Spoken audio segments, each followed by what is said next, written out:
Bismillahirrahmanirrahim. Assalamualaikum warahmatullahi wabarakatuh.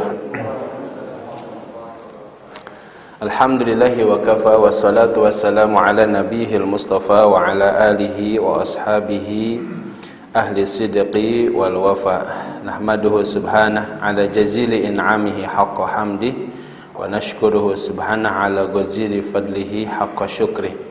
Subhanaka la ilma lana illa ma 'allamtana innaka antal alimul hakim.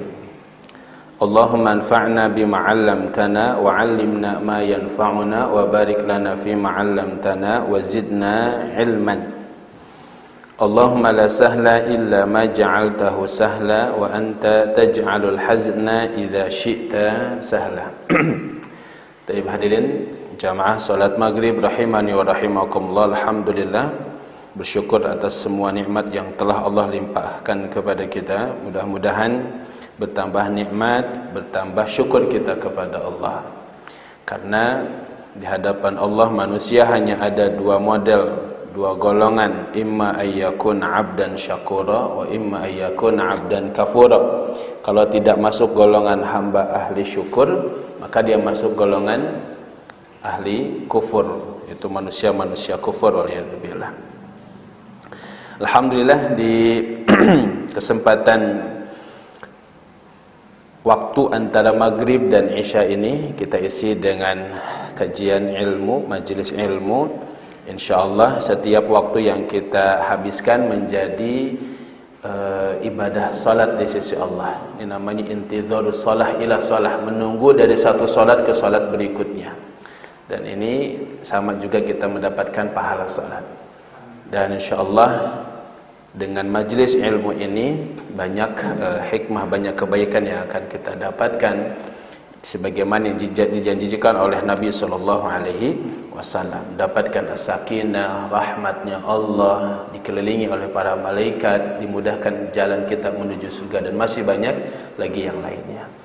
Insyaallah pada kesempatan kali ini kita akan melanjutkan kajian kita dalam tadabbur surah Al-Fatihah, di mana kita masuk pada ayat yang terakhir.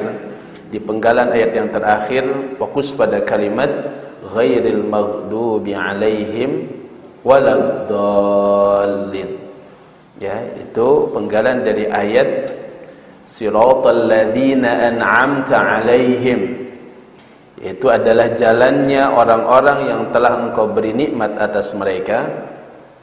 Itu sudah kita bahas.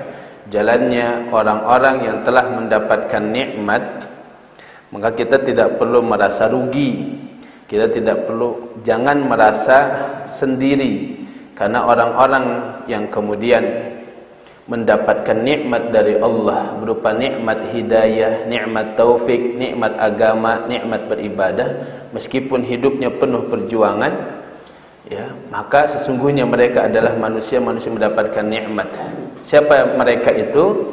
Adalah nabiyin, yaitu para nabi, siddiqin, yaitu orang-orang yang siddiq, yang senantiasa benar dan membenarkan, syuhada, yaitu adalah orang-orang yang mati syahid, dan yang keempat adalah salihin, orang-orang soleh. Maka jalan ini adalah jalan yang kita tempuh, ya.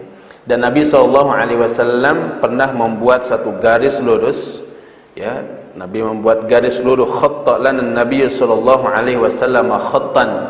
Nabi SAW membuat, ya, di antara kami membuat satu garis. Thumma qala, kemudian Nabi mengatakan hada sabilullah, ini adalah jalannya Allah Subhanahu wa taala. Thumma khatta khututan, kemudian membuat garis-garis an yaminihi wa shimalihi, kanan dan kirinya. Dibuat garis-garis sebelah kanan dan juga garis-garis sebelah kiri. Thumma qala hadhihi subul. Adapun ini adalah subul, jamak dari kata sabil, satu jalan, subul banyak jalan.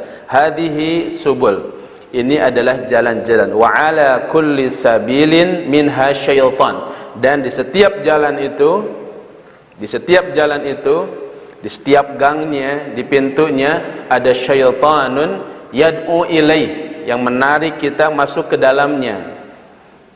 Ketika kita berjalan di atas jalan yang lurus ini, yaitu siratal mustaqim, ya, sirat yang kemarin kita bahas tidak ada duanya, tidak ada tiganya, tidak ada musanna dan tidak ada jamaknya. Sirat hanya mufrad, satu kata, satu jalan. Sirat satu jalan. Kalau sabil ada subul, kalau syari' ada syara'i, kalau tariq ada turuq. Kalau sirat tidak ada musanna, tidak ada jamak, tidak ada pluralnya, ya. Sirat itu jalan yang lurus itu, ya, inilah jalan yang lurus kata Nabi, ya. Adapun sekelilingnya adalah subul, jalan-jalan yang di setiap pintunya ada syaitan yad'u ilaih, terus menarik, membujuk, merayu kita untuk keluar daripada sirat, keluar daripada jalan yang lurus ini. Lalu Nabi kemudian membacakan ayat, wa anna hadza sirati mustaqima, dan inilah jalanku yang lurus. Fattabi'uhu, maka ikutilah jalan yang lurus ini. Wa anna hadza sirati mustaqima, ditegaskan oleh Nabi, inilah jalan yang lurus. Fattabi'uhu, maka ikutilah jalan yang lurus ini. Wala tattabi'us subul, dan jangan kalian ikuti jalan-jalan yang ada di kanan kirinya. Jangan kalian ikuti jalan-jalan yang menyimpang ini. Nah, jadi jalan menyimpang ini banyak modelnya, warnanya banyak, rupanya banyak, padahal hakikatnya satu, batil, jalan yang sesat, jalan yang dimurkai oleh Allah Subhanahu wa ta'ala.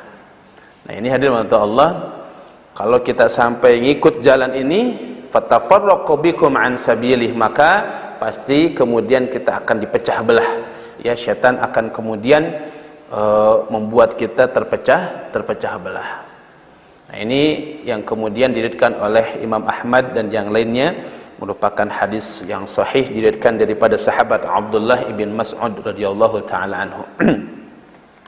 Jadi hadirin Allah, maka kemudian setelah kita meminta kepada Allah jalan yang lurus, diistiqomahkan di atas jalan yang lurus, dipertegas, ya, dipertegas dengan kalimat ghairil maghdubi alaihim. Jalan lurus itu, ya, yaitu adalah ghairil maghdub, bukan jalan al maghdubi alaihim. Ghadaba yaghdibu, ya. Ya ghadaba yaghdabu, yaitu marah, murka. Maghdub, dimurkai, alaihim, atas mereka.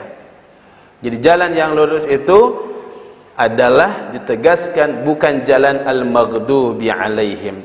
Siapa mereka yang dimaghdub, yang dimurkai dan dibenci, disebutkan, ya, oleh para ulama, maknanya adalah al-yahud, orang-orang Yahudi. Orang-orang Yahudi, mereka lah yang dimaksud dengan al-maghdubi alaihim, orang yang dimurkai.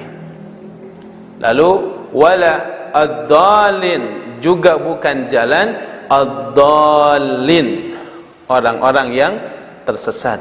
Manhum humun nasara, mereka siapa? Mereka adalah orang Nasrani.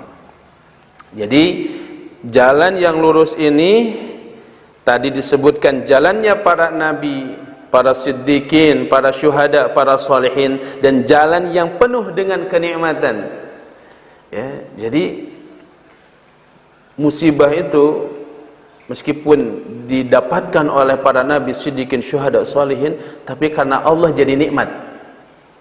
Tapi nikmat kalau lupa kepada Allah jadi musibah. Itu rumus, ya. Jadi kehidupan yang penuh dengan ujian, penuh dengan tantangan, penuh dengan persoalan, apalagi kalau kita melihat bagaimana Nabi menjalani hidupnya, tapi semua masaib, semua musibah, semua kesusahan itu kalau karena Allah jadi nikmat.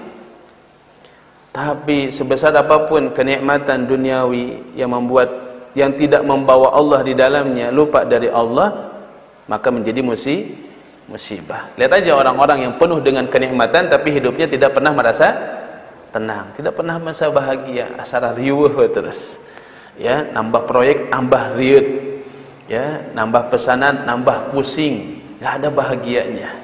Judulnya buat istri dan anak, tapi nggak pernah bahagia bersama istri dan anak. Kenapa? Tidak melibatkan Allah dalam kehidupannya.